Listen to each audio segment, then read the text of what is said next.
Welcome ටු මයි YouTube channel. අද මම ඔයාලත් එක්ක වීඩියෝ එකේ ෂෙයා කරගන්නේ පොඩි අදහසක් ගන්න දෙයක් වගේම සාමාන්‍යයෙන් දිනචර්යාවේ කුකුල්ලුත් එක්ක කොහොමද ෆාම් එකේ වැඩ වෙන්නේ කියන එකත් එක්ක දේවල් ටිකක් තමයි.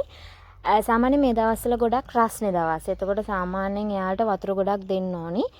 දැන් ඇත්තටම අපේ ගෙදර තියෙනවා අර ෆාම් එකක තියෙන අර ලොකු වතුර කුකුල්ලුන්ට වතුර දෙන ඒ වගේ කිහිපයක් තියෙනවා. ඒ වුණාට සාමාන්‍යයෙන් ඒව කූඩු ඇතුළෙත් තියලා තියෙනවා. එළියේ තිබුණා තනේ අතරම අර කාලෙත් එක්ක ඒ දේවල් විනාශ වෙලා තියෙන්නේ. තව තියෙනවා පොඩි පොඩි බෝතල් වගේක්. ඒ වුණාට මම මෙයාලට මෙන්න මේ හට්ටියකට වතුර දාලා දෙන එකෙන් හැමෝම එකතු වෙලා බොනවා. එතකොට මම ඒකේ ලීටර ගන්න බලාගෙන බෙහෙත් එහෙම දෙනකොටත් ඒකටම දාලා දෙනවා. එතකොට මේ දවස්වල දැන් සති දෙකකට සැරයක් වගේ සෙල්විට්ටි දෙනවා.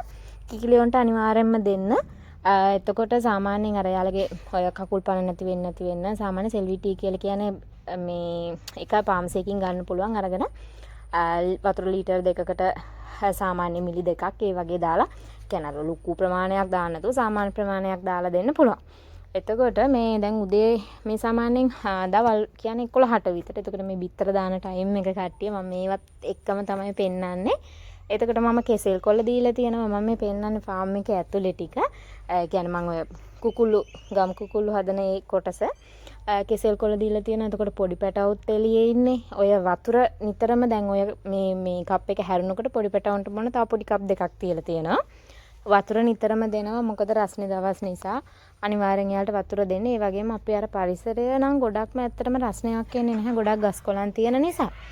ඒ වුණාට ඉතින් නිතරම වතුර දෙනවා. දැන් මේ උදේ යනකොට 3 දෙනෙක් බිත්තර දාලා ඉතින් මේ බිත්තර ටිකත් අරගෙන යන ගමන් දැන් මෙයාලා බිත්තර දාන්න අර වෙන්වුණු තැන්වල දානවා. හැබැයි එක්කෙනෙක් අපි අර කොටු කරලා තියෙන දැලෙන් මෙහා පැත්තට ඇවිල්ලා අපේ ගෙදර ළඟම තියලා තියෙනවා අපි බේසමක්. මොකද කිකිලිය දෙන්නෙක් විතර එළියට එනවා. එතකොට මෙන්න මේ බේස්මෙතට තමයි අනිත් අය බිත්තර දාන්නේ. ඔන්න ඔය විදිහට තමයි